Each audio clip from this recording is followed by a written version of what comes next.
Shalom Jemaat Saat Teduh, senang sekali berjumpa kembali. Dari dulu kalau saya bepergian selalu kangen sama jemaat. Jadi sekarang ketambahan selalu merindukan Jemaat Saat Teduh karena kita sudah menjadi satu family dalam Tuhan. Saya akan bawa Anda kemana-mana asal kita berada di satu ruangan yang sama, yaitu hadirat Allah. Saya bacakan dulu kesaksian untuk menguatkan Anda karena Allah kita itu penuh dengan keajaiban. Karena Tuhan itu nyata dan Dia hadir untuk Anda hari ini. Kesaksian kali ini dari Rini Livat. Puji Tuhan, saat saya mengikuti Saat Teduh tanggal 19 Mei kemarin, di akhir firman Pastor Philip mengajak berdoa kesembuhan untuk seseorang yang mempunyai problem alergi di badannya. Saya imani doa itu untuk saya, sebab di kedua telapak kaki saya ada semacam bercak dan itu sangat gatal sekali sampai saya jarang pakai sepatu sandal. Saya jarang pakai sepatu sandal terbuka karena saya tidak nyaman dengan bercak-bercak tersebut. Puji Tuhan, malam itu juga saya tidak lagi merasakan gatal di bagian kaki. Yesus dahsyat, mujizatnya dulu, sekarang, dan selamanya tetap berlaku. Terima kasih Pastor dan tim Saat Teduh, makin jadi berkat bagi banyak jiwa. Love you all in Christ. We love you too. Setiap mujizat itu indah ya, nggak ada mujizat besar kecil. Setiap orang yang menderita merasakannya, kalau dibebaskan itu, wah, itu tiada ternilai harganya. Ini dari Jenly Lumingkewas. Pada Saat Teduh beberapa waktu yang lalu, Pastor Philip meminta untuk menuliskan permohonan doa dengan kata-kata, saya percaya mujizat nyata, ... dalam nama Yesus, amin. Saya sedang mengalami haid yang berkepanjangan sejak tahun lalu. Bahkan sempat dirawat di rumah sakit karena HB saya drop dan harus ditransfusi. Dan haid berkepanjangan itu terus berulang sehingga saya sering merasa kecapean, lemas, dan terganggu aktivitas akibat pendarahan yang tidak berhenti. Pada akhir acara Saat Teduh saya menuliskan, saya percaya mujizat itu nyata, yaitu haid atau pendarahan saya berhenti dalam nama Yesus, amin. Ternyata beberapa hari sesudahnya haid saya benar-benar berhenti. Terima kasih Tuhan Yesus. Terima kasih Pastor yang sudah ajari saya untuk terus mengalami mujizat Tuhan, amin. Senang sekali mendengar orang-orang yang doanya dijawab. Shalom keluarga Saat Teduh. Puji Tuhan, Yesus sangat baik, kata Maria. Waktu itu saya mengalami benjolan di bagian ketiak yang cukup besar, bengkak, dan sakit. Saat tangan digerakkan atau benjolan tersebut dipegang akan terasa sakit sekali. Kemudian saya mengikuti Saat Teduh, dan pastor mengatakan bahwa ada benjolan di sekitar mulut yang akan sembuh. Saya memang nggak mengalami di bagian mulut saya, namun saya imani bahwa benjolan yang di ketiak saya itu akan sembuh juga. Puji Tuhan, Dia sungguh-sungguh sembuhkan. Dan benjolan tersebut makin mengecil dan tidak terasa sakit lagi. Tuhan Yesus memang baik, apapun keadaannya. Thank you Pastor. Tuhan Yesus memberkati Pastor dan tim Saat Teduh selalu. Seperti yang selalu tidak bosan-bosan saya katakan, kita itu harus punya iman yang GR sama Tuhan. Gak apa-apa numpang, sekalipun hikmat marifat bukan untuk kita. Itulah fungsi nubuat. Selalu Tuhan itu menjamah lebih dari 1-2 orang. Karena Allah kita itu mengasihi setiap orang. Saya yakin hari ini adalah giliran Anda untuk menerima sesuatu dari Tuhan Yesus. Siapkan hati ya. Saya ajak kita untuk enjoy hadirat Allah, menyembah Tuhan, nikmati saat-saat ini. Nggak usah peduli dengan orang lain dulu. Ini waktu pribadimu. Can't you pray for 1 hour with me, kata Tuhan Yesus pada muridnya. Tidak sanggupkah engkau berjaga-jaga dengan aku, bersekutu 1 jam saja? Let's worship Him. Mari kita sama-sama angkat tangan kita. Haleluya.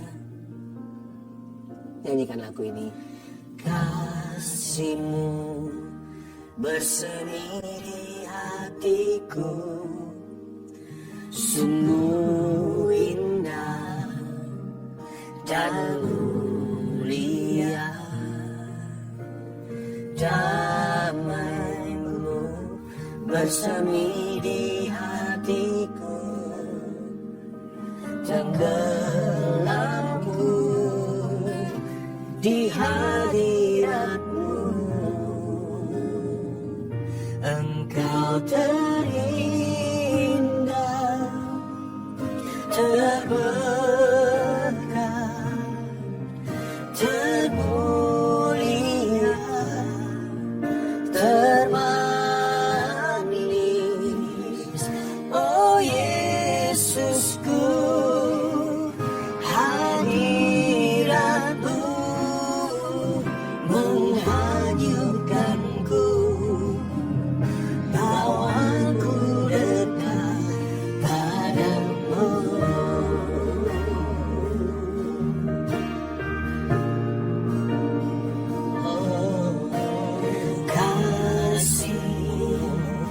bersemi di hatiku, sungguh indah dan mulia damai-Mu bersemi di hatiku, tenggelamku di hadirat-Mu. Engkau terindah,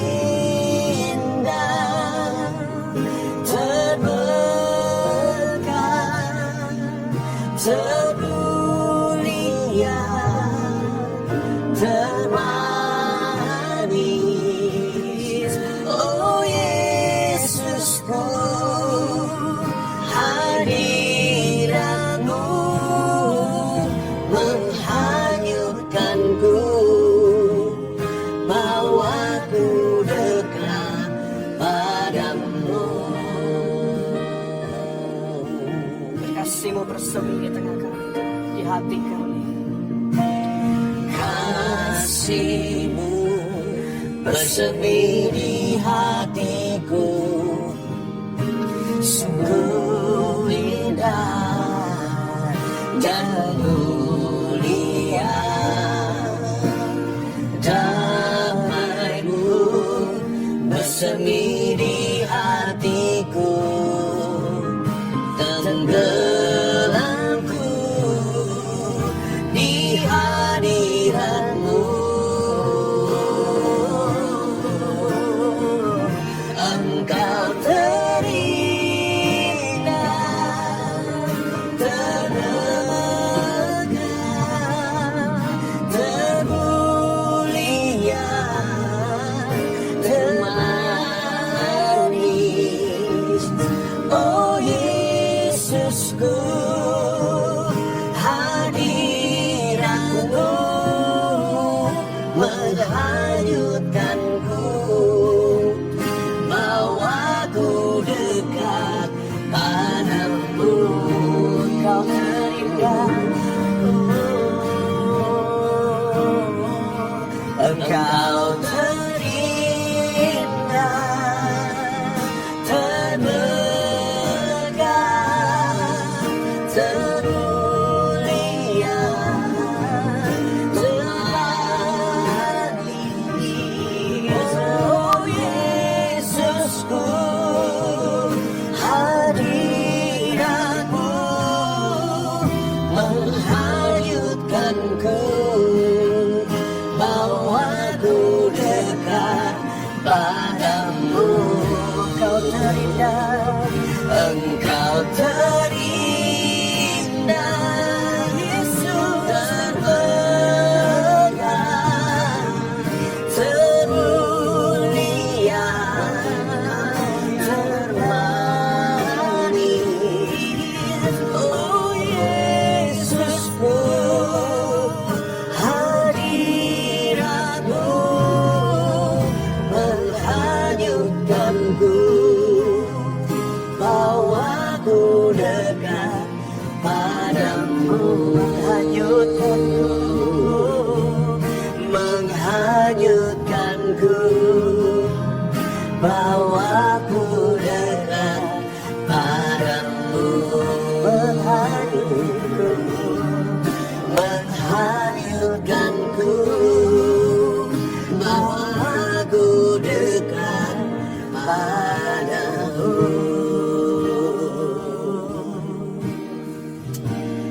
Kami mau menantikan janji-Mu, Tuhan. Ku nantikan janji Allah digenapi dalamku. Ku harapkan yang terbaik terjadi di dalamku.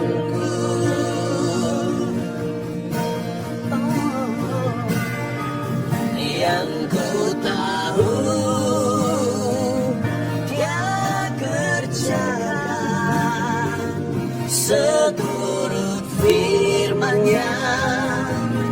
bagi kemuliaannya yang ku yakin Dia sediakan seturut kasih-Nya bagiku. Kami menantikan-Mu, Ku nantikan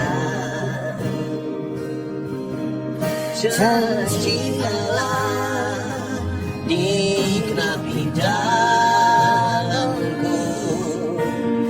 Ku harapkan yang terbaik terjadi di dalamku.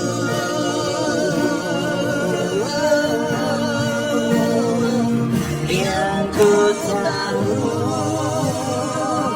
Dia kerjakan seturut firman-Nya bagi kemuliaannya yang ku yakin Dia sediakan seturut kasih-Nya bagiku. Yang ku tahu Dia kerjakan seturut firman-Nya bagi kemuliaannya yang ku yakin Dia sediakan seturut kasih-Nya bagiku.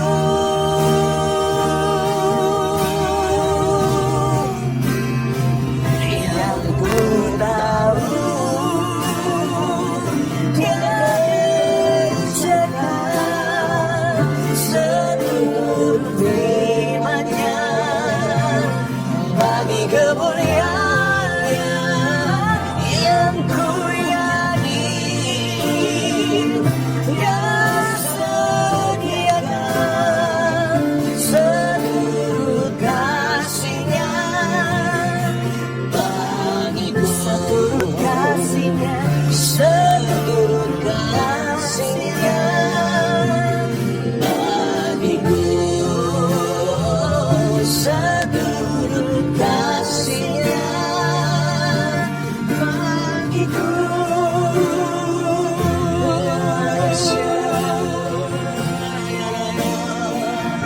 angkat saja hati bersama, jangan tahan-tahan. Orang yang sangat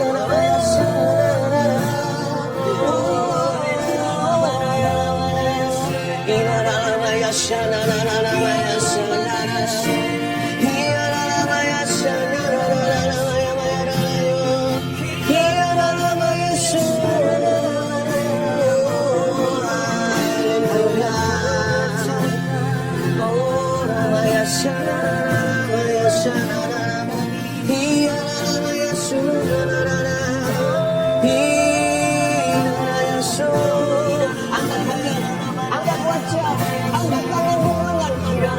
Mari kita terima anugerah janji-Nya tak pernah gagal dari kita. Mari kita sembah Dia dalam hal dan kebenaran yang kuasa menembus melingkupi setiap kita.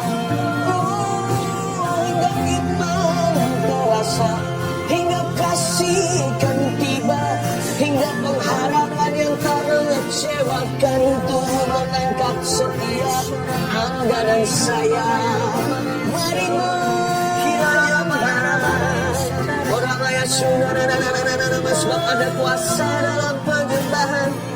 Tuhan bertata di atas pujian umatnya. Ketika hati mulai menyembah, tidak ada jarak lagi dengan Bapa. Orang ayah sana ya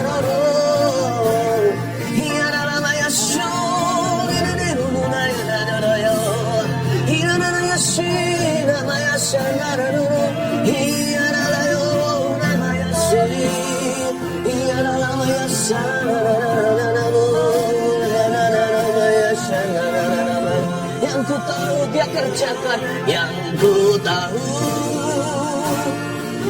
dia kerjakan. Seturut firman-Nya, bagi kemuliaan-Nya, yang ku yakin dia sediakan. Seturut kasih-Nya bagiku, yang ku tahu yang kerjakan. Seturut firman-Nya, bagi kemuliaan-Nya, yang ku yakin dia sediakan.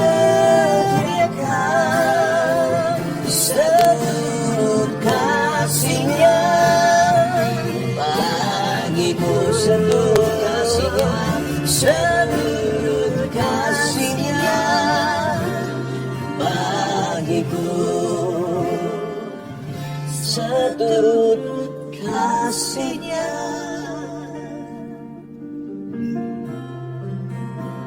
bagiku.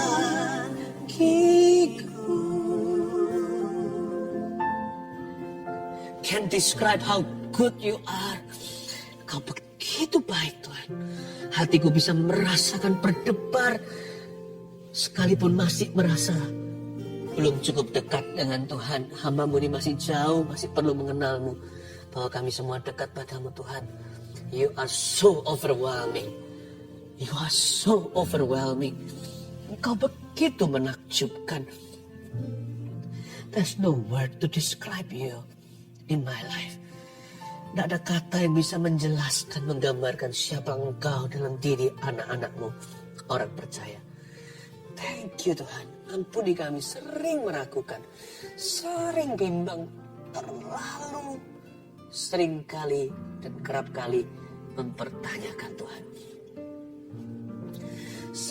Sedangkan Kau selama ini terlalu baik buat kami. Thank you, Tuhan. I love you. I still do, Lord. Setelah puluhan tahun Tuhan mengenal-Mu, tiap hari aku lebih merasakan cinta kasih-Mu. I love you more and more each day. Thank you for who you are. Hamba berdoa, sampaikan sabda firman-Mu kepada semua hamba-hamba-Mu, anak-anak-Mu ya Tuhan. Tidak ada yang merasa jauh. Sampaikan firman-Mu, sembunyikan hamba di balik salib-Mu. Terima kasih Yesus. I love you Tuhan. Dalam nama Yesus.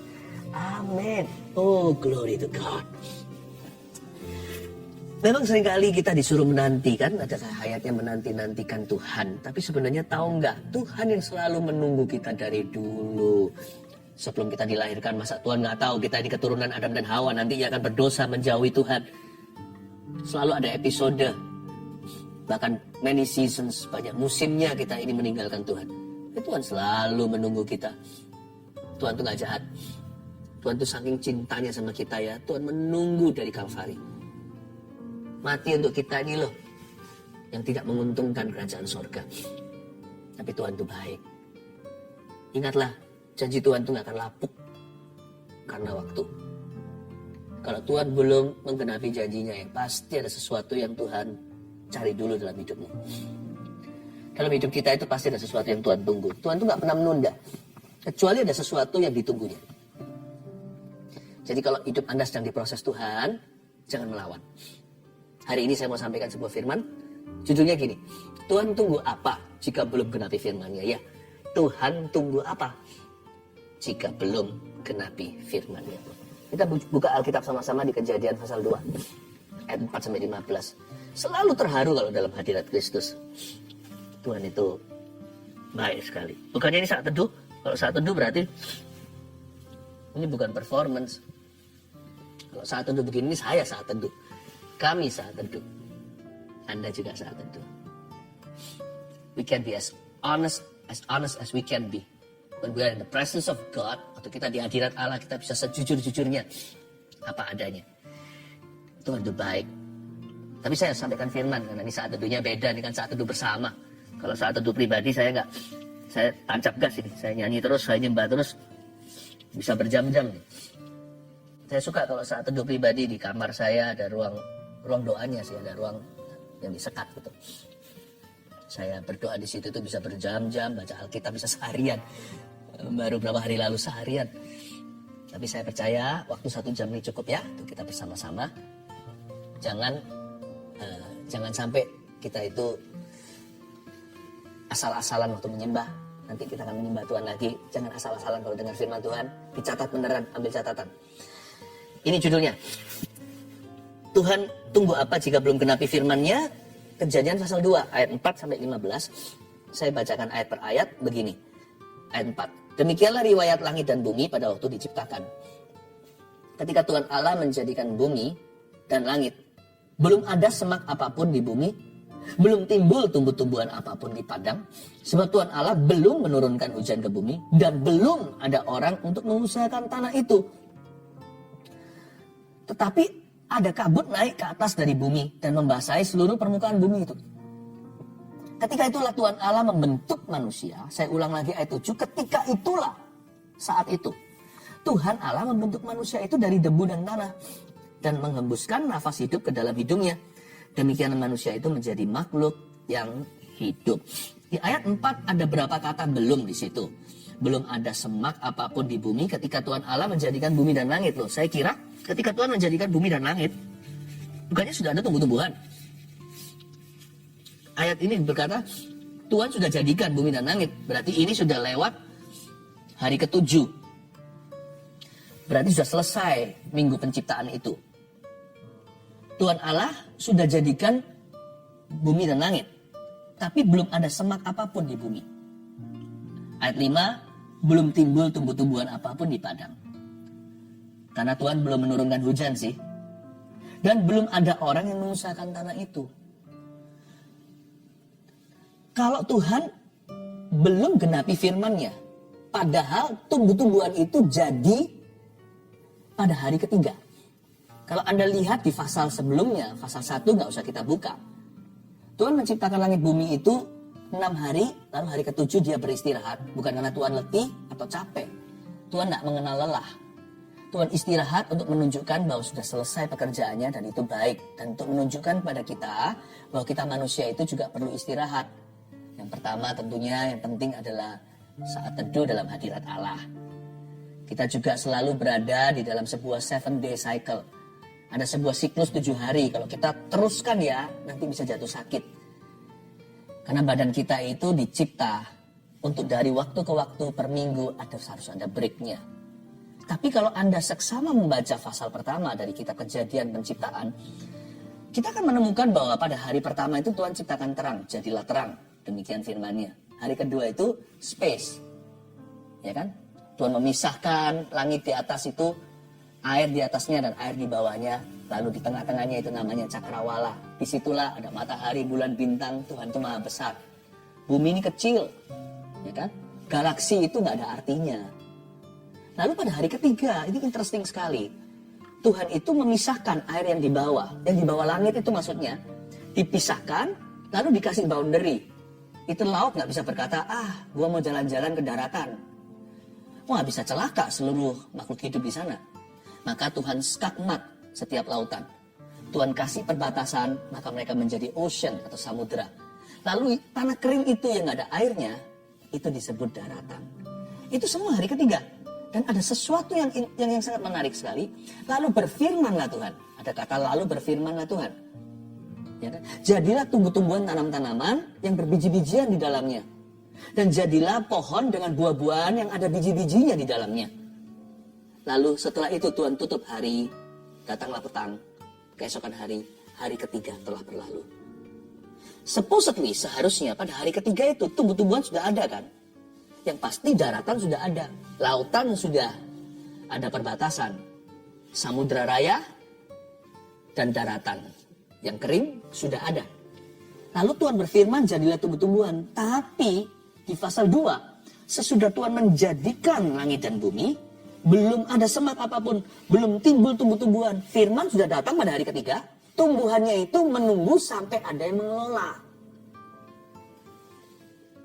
Kadang-kadang kita juga berpikir begini kan, kenapa Tuhan berfirman kok belum kejadian ya? Tuhan sudah berfirman kok belum keluaran? Kok belum dikeskan?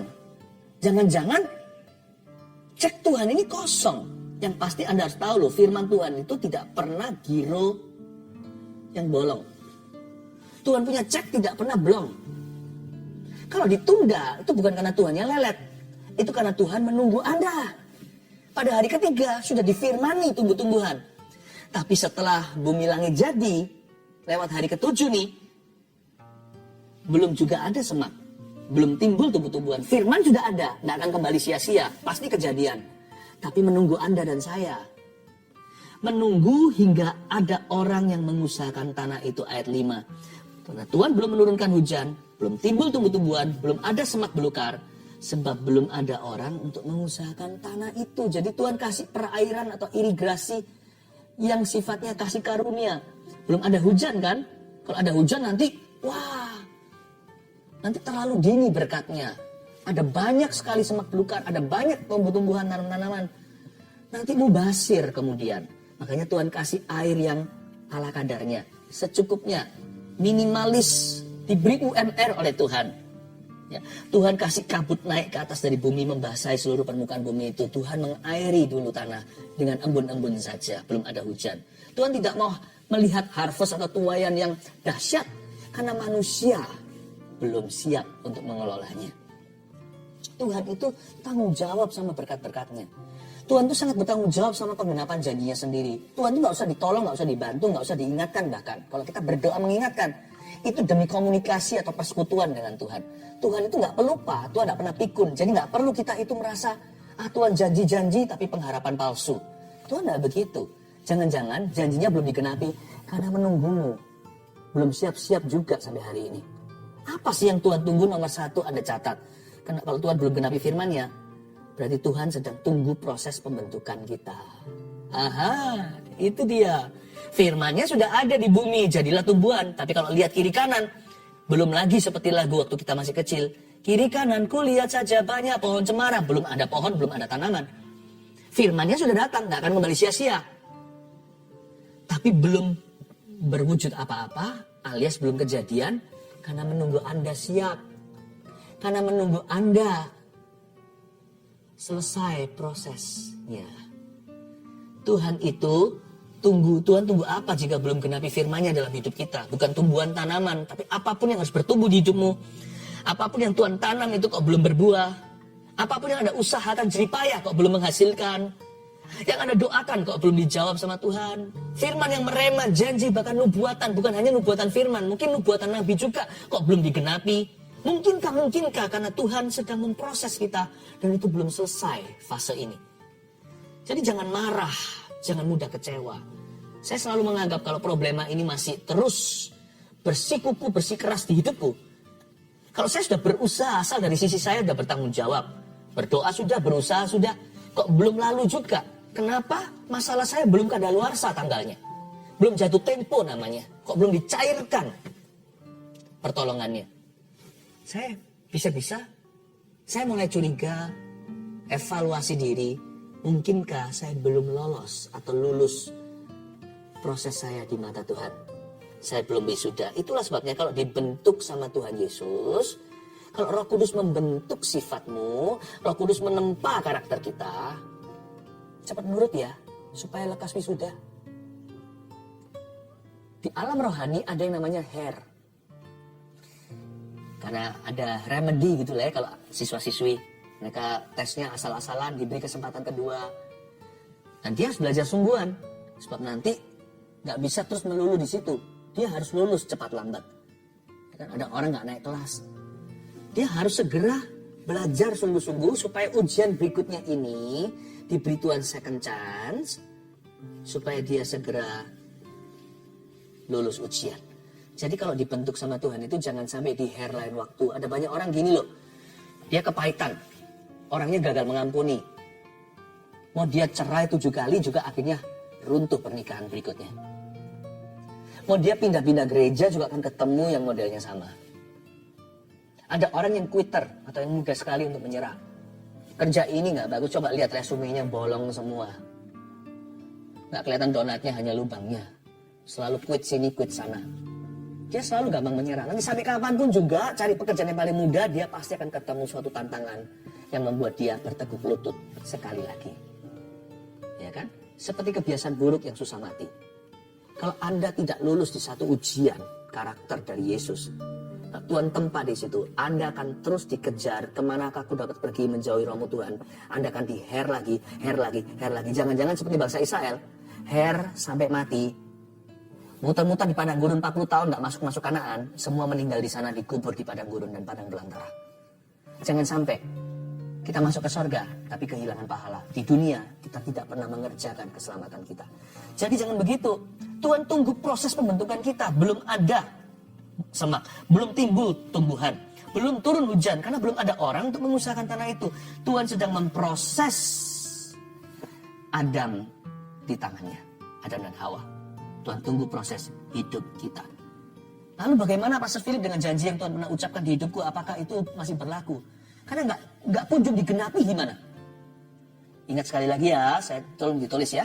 Hero Tuhan bisa mundur, bukan karena Tuhan itu terlambat, karena Tuhan sabar dengan kita.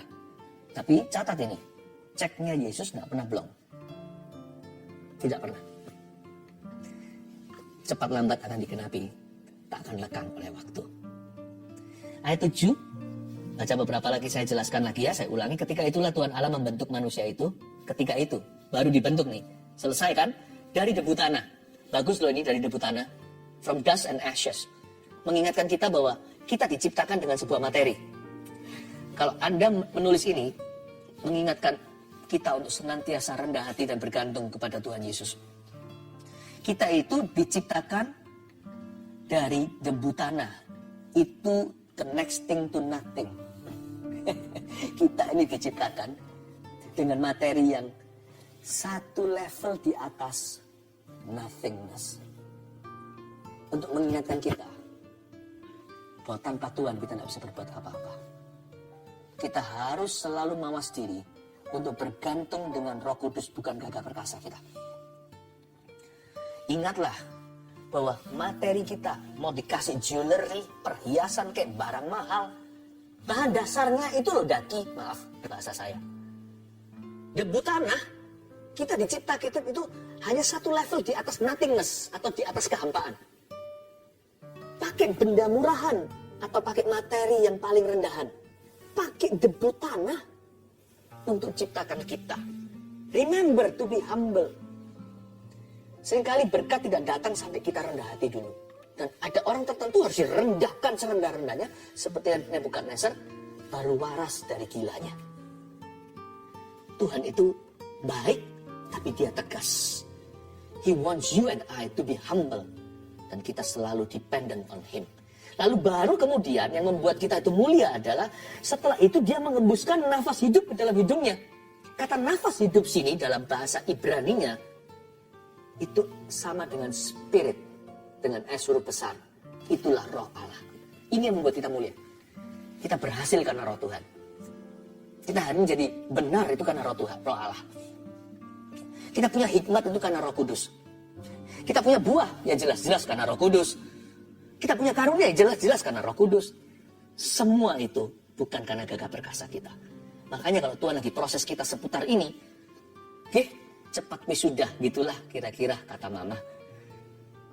Kalau dibentuk itu, cepat jadi.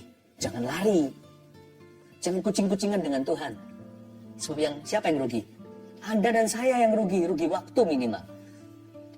Ya, kalau dibentuk sama Roh Kudus, harus mau. Sampai kapanpun loh, Tuhan itu bukan guru yang bisa disogok. Bukan kepala sekolah yang kita bisa beli wisudanya. Akan dikejar di titik itu sampai kita benar. Oh haleluya, saya mau cepat wisuda dalam Tuhan. Karena berkat-berkat Tuhan dan janji-janji Allah akan digenapi di hidupku. Dan itu sudah menanti dan sudah menganga, memanggil-manggil nama saya. Aku jawab, ya. Sakit gak apa-apa. Kalau perlu, sakit itu perasaan. It's okay sakit perasaannya. Asal kerajaan Allah diuntungkan. Asal visi diuntungkan. Visi hidupku, asal tujuan ilahi dipuaskan. Apa artinya sakit perasaan? Apa artinya buang gengsi? Apa artinya terluka egonya? Gak apa-apa lah ya. Kalau kita punya visi di depan sana jelas, Tuhan akan genapi firman-Nya. Tapi Tuhan tunggu aku lulus dulu. Ya kalau lulus seumur hidup ya nggak bisa, itu tunggu mati. Atau tunggu Tuhan datang kembali. Tapi setiap manusia itu kan punya musimnya. Segala sesuatu indah pada musimnya, pada waktunya. Mazmur 1 berkata, supaya dia berbuah pada musimnya. Pohon yang ditanam di tepi aliran air, hidup orang yang merenungkan firman itu tidak akan layu daunnya. Berbuah pada musimnya. Manusia itu harus lulus di setiap musimnya. Stase-stasenya itu loh. Saya bersyukur sih, saya nggak bypass apa-apa. Tuhan nggak katrol saya naik kelas. Saya naik kelasnya itu secara organik. Dan saya mau begitu terus mengikut Yesus. Ikut Yesus itu bukan jarak panjang. Karena kita nggak tahu masa depan. Ikut Yesus itu jarak pendek atau menengah. Kita lihat yang di depan, Tuhan memproses saya di area ini. Atau di bagian ini sekarang yang Tuhan bentuk aku. Aku harus menang. Itu pilihan, sebab Tuhan tidak pernah menyurupi, Tuhan tidak pernah memaksa. Jadi Tuhan tunggu apa kalau dia belum genapi firman-Nya? Tunggu Anda. Tunggu Anda menurut sama dia. Nah, ayat yang ke-8. Selanjutnya, Tuhan Allah membuat taman di Eden di sebelah timur. Disitulah ditempatkannya manusia yang dibentuknya itu. Lalu Tuhan Allah menumbuhkan berbagai-bagai pohon dari bumi yang menarik dan yang baik untuk dimakan buahnya. Dan pohon kehidupan di tengah-tengah taman itu, serta pohon pengetahuan tentang yang baik dan yang jahat. Anda lihat di ayat 8 ya. Waktu itu manusia ditempatkan di situ. Ada penempatan. Katakan penempatan. Coba katakan lagi penempatan. Disitulah ditempatkannya manusia dibentuknya. Ayat 9. Lalu barusan setelah itu Tuhan Allah menumbuhkan berbagai-bagai pohon dari bumi yang menarik dan yang baik untuk dimakan pohon. Nah, jangan makan pohonnya, nanti rompal giginya. Untuk dimakan buahnya. Dan pohon kehidupan di tengah-tengah taman itu. Bukan hanya diciptakan banyak pohon yang bisa dimakan buahnya. Tapi di tengah-tengah taman itu diciptakan ada pohon. Jumlahnya 2. Satu pohon kehidupan. Satu lagi pohon tentang yang baik. Pengetahuan yang baik dan yang jahat. Bahkan hari itu ya. Setelah manusia ditempatkan. Setelah penempatan kita, Tuhan itu He created choice. Dia menciptakan pilihan buat kita. Bagaimana kita bisa memilih, bagaimana kita bisa menunjukkan kalau kita memilih Tuhan, kalau kita tidak terlebih dahulu harus mengalami godaan. Ya saya tahu pohon pengetahuan tentang yang baik dan yang jahat itu ditaruh di sebelah pohon kehidupan. Manusia tidak harus berdosa kok. Bisa aja pilih pohon kehidupan. Tuhan menciptakan pilihan. Betapa indahnya. Bukan untuk mencobai kita. Atau Tuhan itu punya niat buruk. Maunya kita itu jatuh. Bukannya Allah itu menjebak. Bukan. Tapi Tuhan memperlakukan kita sebagai manusia yang mulia. Yang punya pilihan pribadi. Hari itu kita diberi pilihan oleh Tuhan Yesus. Hari ini kita masih punya pilihan juga. Nah, kembali ke penempatan. Di situ ditempatkan manusia yang dibentuknya. Lalu Tuhan Allah menumbuhkan. Jadi harus ada penempatan. Yang kedua yang Tuhan tunggu, kenapa Tuhan belum genapi firman-Nya dalam kehidupan kita, dalam setiap aspek dan perjalanan hidup ini, seringkali karena nomor 2, Tuhan tunggu komitmen kita. Tuhan tunggu komitmen kita.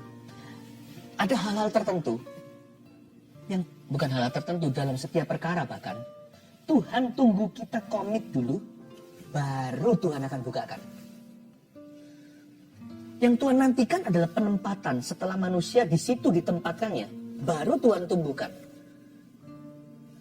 Nah, komitmen itu penting kita punya di dunia yang penuh dengan pilihan. Kita bisa jadi orang baik karena ada pilihan jahat. Kita bisa menolak yang jahat, memilih yang baik. Kita bisa disebut pengikut Tuhan karena kita menolak setan. Puji Tuhan untuk pilihan. Dibutuhkan orang komitmen untuk maju. Dibutuhkan komitmen untuk berjalan dengan Yesus, bukan perasaan. Dibutuhkan orang yang komit dulu. Baru Tuhan bukakan sesuatu. Seperti Abraham. Dia taat meninggalkan kampung halamannya. Pergi ke tanah Kanaan, tinggal di tenda. Padahal dia yang menjadi pemilik sah di mata Allah. Dia komit dulu. Baru Tuhan kasih Ishak. Baru setelah itu Tuhan bukakan pintu. Ya. Kita harus komitmen dulu. Hari-hari ini banyak orang berdosa. Dalam hubungan juga banyak yang katanya sekarang sudah punya wawasan yang luas. Bukan menurut saya. Itu adalah generasi orang-orang yang tersesat dari firman. Harus tinggal bareng dulu cowok dan cewek. Coba dulu cocok enggak. Baru nanti buat komitmen untuk menikah. Karena pernikahan tidak ada yang namanya return atau refund policy. Pernikahan nggak bisa diretur. Tidak boleh jatuh dalam dosa seks sebelum pernikahan. Itu bukan hakmu, itu pohon terlarang. Kewajiban nggak apa-apa Anda berikan, saling mengasihi, saling mengerti, saling mendukung, dan saling membangun dalam Kristus. Ya kan? Bekerja sama, membangun masa depan. Tapi haknya jangan diambil dulu, sebab Tuhan belum memberkati. Tidak boleh beranak cucu dulu. Seks tidak boleh dilakukan sebelum diberkati Tuhan. Tapi dunia ini kan kebalik. Kalau kita nggak coba, mana berani komitmen.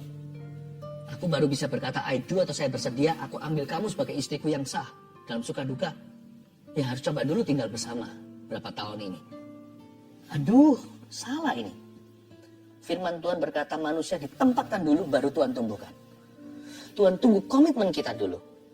Setelah itu baru diberikan buahnya sama Tuhan. Ada orang juga begitu. Maunya enaknya. Belum apa-apa udah minta gaji yang tinggi. Belum apa-apa udah minta facility. Fasilitasnya mana? Komit dulu, semua akan ditambahkan. Saya cari kerja yang enak. Yang uang bisa bekerja untuk saya. Saya nggak perlu berbuat apa-apa tambah kaya. Ya semua orang mau begitu. Tapi faktanya di lapangan, semua harus berebut keras. Bersaing secara sehat. Bahkan tidak sehat di dunia ini. Semua orang harus banting tulang. Kadang-kadang banting egonya. Komit dulu, Tuhan akan tambahkan. Tuhan akan tumbuhkan, Tuhan beri kemenangan. Amin. Penempatan, lihat ya, setelah Adam dan Hawa ditempatkan di situ, ayat 10, ada suatu sungai mengalir dari Eden untuk membasahi taman itu. Dan dari situ sungai itu terbagi menjadi 4 cabang. Wah, Tuhan bukakan cabang-cabangnya. Mulai ada sungai yang mengaliri membasahi taman itu, bukan hanya embun yang naik ke atas. Bukan hanya embun yang naik lalu membasahi bumi. Sekarang ada sungai bahkan. Dibukakan mata air yang baru. Ada 4 sungai. Yang pertama namanya Pison ayat 11. Dan yakni yang mengalir mengelilingi seluruh tanah Hawilah. Emas ada. Lalu ada emas. Ketika Adam mulai mengerjakan tanah, emas ada. Nggak langsung. Emas mana bisa langsung dari tanah. Bahkan manusia purbakala sudah diberi hikmat Allah untuk bisa mengelolanya menjadi logam mulia. Sama aja tuh kalau di tanah. Mata jasmani kita yang telanjang tidak bisa melihat, membedakan mana emas, mana hanyalah lumpur biasa. Berarti Tuhan kasih hikmat sama mereka. Ketika mereka kerjakan, Tuhan tambahkan hikmat. You see? Nggak ada orang berkata, aku mau bisa dulu. Baru setelah itu mau taat sama Tuhan. Taat dulu, Anda akan dibuat bisa. Dan emas dari negeri itu baik. Di sana ada damar, bedola, dan batu krisopras. Di situ ada berliannya juga. Nama sungai yang kedua ialah Gihon, yakni yang mengalir mengelilingi seluruh tanah Kus. Nama sungai yang ketiga ialah Tigris, yakni yang mengalir di sebelah timur Asyur. Dan sungai yang keempat ialah Efrat. Langsung Tuhan bukakan. Hikmat itu menyusul, ya nggak boleh menyusul itu takut akan Allah, itu permulaan hikmat. Hikmat-hikmat yang lain, pengetahuan-pengetahuan berikutnya, itu menyusul kemudian. Itu ditambahkan. Komitmen dulu pada Tuhan dan pada firman-Nya, pada apa yang Anda tahu dan Roh Kudus ajarkan bahwa hal itu baik dan benar dalam hidupmu untuk Anda lakukan. Komit ke itu. Kalau Tuhan bilang jangan dilanggar. Jangan bilang aku coba dulu. Entah itu hubungan atau apapun juga. Lalu berkata, baru setelah itu kuberikan komitmenku. Itu orang yang memutarbalikkan firman Tuhan tidak akan baik. Tidak akan baik hasil ujungnya. Ayat 15, Tuhan Allah mengambil manusia itu dan menempatkannya dalam Taman Eden. Ini sudah. Untuk mengusahakan dan memelihara taman itu. Wah, luar biasa, garis bawahi ayat 15, ayat terakhir ini. Tuhan Allah mengambil manusia, menempatkan di sana untuk mengusahakan dan memelihara taman itu. Yang ketiga, apa yang Tuhan tunggu sebelum genapi firman-Nya dalam hidup kita? Dia tunggu usaha kita. Jadi komitmen kan? Sekarang usaha kita. Komitmen itu di depan, usaha itu jalan. Tuhan tunggu usaha kita dulu. Bukannya Pastor Philip semua diberikan Tuhan sebagai kasih karunia? Iya. Tapi kan kita ini dipanggil juga untuk jadi anak-anak Tuhan yang dewasa. Masa terus menyusu melulu? Karena Tuhan itu cinta kita, dia tidak akan manjakan. Tuhan itu bangga kita itu punya marganya. Kita hari ini disebut orang-orang Kristen, anak Tuhan. Seperti Kristus maksudnya. Kita disebut umat pilihannya. Dicipta dalam gambar dan rupa Allah, ditebus kembali oleh darah yang mahal. Tuhan tidak mau kita jadi orang yang murahan. Usaha kita itu tidak mendatangkan berkat. Tapi Tuhan bisa memberkati jeripayah kita. Bersama dengan Tuhan, jeripayahmu tidak sia-sia. Usaha tidak mendatangkan berkat sekali lagi.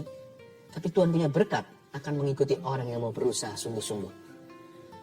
Tunggu usaha kita. Ya, komitmen di depan. Aku komit dulu apapun terjadi. Lalu ketika jalan, berusahalah dengan sungguh-sungguh. Nggak boleh kita malas-malasan. Anak-anak saya dari kecil. Contohnya kalau mereka lagi buka minuman gitu ya. Tutup botolnya agak seret gitu. Kasih papanya. Saya tahu usianya dia nggak bisa buka itu. Tapi dari kecil saya sengaja, saya bilang coba dulu. Nggak bisa, Daddy. Nggak bisa, Papa. Saya bilang coba dulu. Saya biarkan berapa detik. 1 menit dia coba-coba. Nggak bisa buka. Baru kasih ke saya. Sudah berusaha? Sudah. Nih, saya buka. Terus saya beritahu, kenapa kamu nggak boleh dikit-dikit langsung bilang nggak bisa, nggak bisa. Karena kamu anak mantofa. Papamu nggak begitu, kamu juga nggak boleh begitu. Papa selalu menjunjung tinggi usaha. Papa bukan anak Tuhan yang manja. Gitu kira-kira, bukan mengkuliahi anak. Tapi saya turunkan impartasi nilai-nilai keluarga kami. Itu adalah nilai-nilai yang saya dapat dari keluarga Tuhan. Kita ini dicipta dengan marganya dalam gambar rupanya. Sekarang dibeli dengan sah. Kita milik Yesus. Kita anak Kristus. Tidak boleh kita berkata dikit-dikit, nggak bisa, nggak mau. Tuhan memanggil kita seperti Adam dan Hawa untuk mengusahakan dan memelihara taman ini. Itu leadership, my friend. Tunggu usaha kita baru Tuhan genapi firman-Nya. Nanti nggak bisa, Tuhan masih turun tangan. Apalagi kalau Tuhan lihat di usia kita sekarang ini, di situasi ini, kita memang nggak bisa berbuat apa-apa. Selebihnya Tuhan, tangan Tuhan bekerja. Tuhan kerja 100% bisa nggak? Bisa tanpa kita. Lebih cepat, lebih gampang, nggak usah bentuk kita. Tuhan kalau nggak dibantu sama kita, nggak perlu menunggu kita, segera jadi semua janjinya. Semua kejadian. Tapi kalau begitu berarti Tuhan yang kerjakan semua. Berarti kita bukan anaknya. Karena pasti kita juga akan mengerjakan yang Tuhan kerjakan. Yesus berkata, barang siapa percaya kepadaku, dia akan mengerjakan pekerjaan yang lebih besar daripada yang aku lakukan. Karena aku pergi kepada Bapakku. Tuhan mau kita turut serta ambil bagian dalam prakarya Allah. Tuhan mau juga ada bagian-bagian yang merupakan sidik jari kita yang bikin itu. Supaya Tuhan bangga, tunjukkan kepada dunia, aku bekerja sama dengan anakku. Ini loh hasil karya kami, padahal semua itu karya Tuhan. Tuhan mau kita berusaha. Jadi jangan malas, bangun tidur, kerja yang penuh, jangan korupsi waktu. Lembur kalau perlu. Di keluarga juga nggak boleh malas-malasan, harus profesional, jadi ayah, ibu, jadi keluarga. Perhatikan, family time, komitmen itu. Dan saya yakin nanti selebihnya kebahagiaan keluargamu, keutuhan, pemulihan, itu semuanya datangnya adalah anugerah. Berkat-berkat Anda, susah payah tidak akan menambahinya. Berkat Allah yang menjadikan kaya. Sukses itu dari Tuhan. Promosi itu bukan dari kiri, kanan, timur, dan barat. Promosi itu datangnya dari atas. Ya, sebelum Tuhan genapi firman-Nya ada 3 yang saya bagikan hari ini. Apa itu? 1, Tuhan tunggu apa? Tuhan tunggu proses pembentukan kita. 2, tunggu komitmen kita. 3, tunggu usaha kita. May God bless you. Mari kita sama-sama hampiri tata Tuhan sekali lagi. Haleluya. Ku percaya akan janjimu, tak sedetik pun aku ragu. Satu hal ku tahu, bahwa janjimu tak akan pernah lekang oleh waktu. Pasti digenapi. Nyanyikan iman ini. Ku percaya akan janjimu. Ku percaya akan janjimu, tak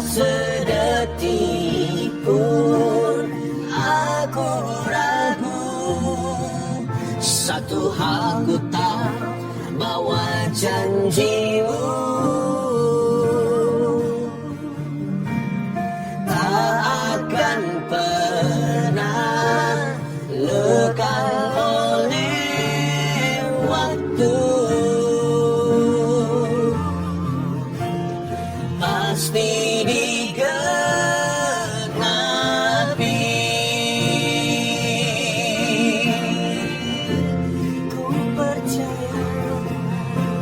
Ku percaya akan janji-Mu. Tak sedetik pun aku ragu. Satu hal ku tahu, bahwa janji-Mu tak akan pernah lekang oleh waktu. Pasti digenapi.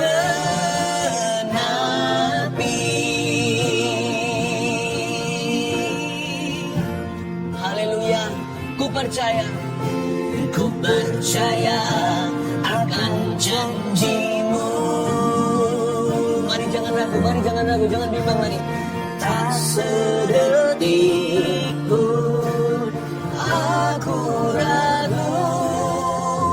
Satu hal ku tahu, bahwa janji-Mu tak akan pernah lekang oleh waktu. Pasti digenapi. Pasti digenapi.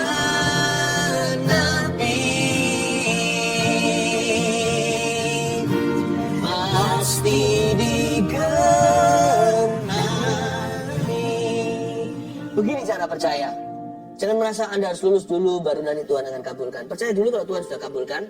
Nah, sekarang jangan tunda prosesmu. Di area-area yang kita kurang taat atau bahkan tidak taat, bertobat dan katakan, Tuhan, aku mau menang. Kalau Anda bertekad kayak gitu ya komitmennya, langsung ada penyertaan Tuhan. Usaha Anda nanti tidak sia-sia. Tiap langkahnya itu ada percepatan. Ada kuasa. Saya ingin sekali hari ini di live chat, yang dari tadi sudah masukkan permohonan doa, masukkan terus, tapi tambahkan ini. Tulis area yang Anda masih struggling atau Anda bergumul di sana. Anda mau segera menang di situ. Anda bisa tulis begini aja. Saya mau menang di area titik. Itu aja. Saya akan doakan. Bahkan nanti setelah acara ini kan terus masuk terus ini. Orang-orang akan terus komunikasi dengan kami. Roh Kudus melihatnya sebagai langkah imanmu. Dan dia akan bekerja dan terjadi percepatan ilahi di area ini. Dan akan terjadi kemenangan. Tuliskan, saya mau menang di area titik. Kita doakan agar Anda mengalami kemenangan. Yakinlah bahwa doamu sudah dikabulkan. Tinggal dicairkan tepat waktunya saat Tuhan melihat Anda sudah lulus dan Anda patut menerima berkat itu. Mari ulurkan tanganmu. Kita berdoa sama-sama untuk setiap kebutuhan. Saya tumpang tangan. Tuhan Yesus, jamah umat-Mu. Di setiap area di mana kami saat ini perlu mengencangkan komitmen kami ya Tuhan. Pada Tuhan kami buat komitmen yang baru. Komitmen pada kekudusan contohnya. Komitmen untuk taat pada firman-Mu sekalipun kami tahu kami tidak sempurna, kami masih bisa salah. Tapi kami komitmen dulu. Tuhan, kami undang urapan-Mu, urapan yang baru. Di dalam nama Yesus berikan terobosan di setiap area-area kegagalan, area-area pergumulan ya Tuhan. Seperti Yakub yang bergulat dengan Tuhan. Semalam-malaman sudah begitu lama bergulat di area ini, Tuhan beri kemenangan. Di dalam nama Yesus hamba berdoa minta pertolongan dalam rumah tangga, dalam setiap struggle atau pergumulannya. Dalam dunia pekerjaannya Tuhan, di area itu dibentuk sama Kristus terus-menerus soal keuangan. Dan juga di dalam area hubungan dengan sesamanya ya Tuhan. Hamba berdoa supaya keluarga saat ada lulus ujian di hadapan-Mu, segera wisuda di musim-musim kehidupannya. Tidak lagi lelet, tidak lagi menunda. Karena Tuhan sedang menunggu umat-Nya. Terima kasih Tuhan, terpujilah nama-Mu. Hamba berdoa, I speak blessing in your name. Kuucapkan berkat di hadapan-Mu kepada umat-Mu di dalam nama Yesus. Ya Tuhan, I declare your miracles Mujizatmu terjadi saat ini di dalam nama Yesus. Terobosan baru. Tuhan, tanganmu tidak kurang panjang, telingamu tidak kurang pendengaran, mendengarkan doa kami. Dan kau mengulurkan tangan. And you send your word and heal our disease. Dan kau mengutus firman-Mu dan menyembuhkan kami. Dalam nama Yesus. Letakkan tangannya. Ada seorang pekerja di luar negeri. Seorang TKW atau TKI. Roh Kudus beritahu saya dengan jelas barusan tenaga kerja wanita atau tenaga kerja Indonesia. Firman Tuhan bilang begini, sebuah rema dari Roh Kudus, hikmat marifat, bunyinya demikian. Hai Hagar, kembalilah ke Sarah untuk kau ditindas olehnya. Anda mau lari, Anda mau quit. Anda berkata sudah gak tahan. Bukan kekerasan sih, tetapi hanya Anda tidak tahan dengan perkataan. Perkataan majikan. Go back. Urungkan niatmu untuk melarikan diri atau untuk quit hari ini. Dan ini tandanya dari Tuhan bahwa Tuhan berkenan. Ibu Anda dalam kondisi sakit sekarang di Indonesia. Dalam kondisi sekarat. Penyakitnya kayaknya ini itu sebenarnya penyakit tua. Dan Tuhan memberikan satu tanda kepadamu. Tiba-tiba aja nanti beliau akan bangkit dari ranjangnya dan akan beraktivitas seperti biasa, sembuh sendiri tanpa diobati gimana. Sekarang si obat jalan itu pun tidak diperlukan karena ibu Anda akan sehat walafiat. Tuhan memberi tambahan hidup 2,5 hingga 3 tahun kemudian sampai Anda bertemu dengan beliau. Waktu jatuh tempo Anda harus pulang ke Indonesia dan Anda juga bisa jadi berkat untuknya dan mendoakannya. Tuhan akan memberi tanda. Ibu Anda akan sehat, diberi waktu 2-3 tahun lagi untuk hidup lebih lama meskipun sudah sangat tua untuk Anda berjumpa dengan dia. Terima kasih Tuhan. Ada satu orang saya melihat liurnya terus keluar tidak tertahankan. Saya tidak tahu sakit apa. Saya tidak tahu apa yang terjadi denganmu. Liur itu terus keluar sehingga Anda juga malu untuk keluar rumah. Dan sesuatu terjadi di muka Anda. Saya tidak tahu itu sebenarnya penyakit apa. Tapi Tuhan menyembuhkan baik gejala maupun penyakitnya. Terimalah kesembuhan di dalam nama Yesus.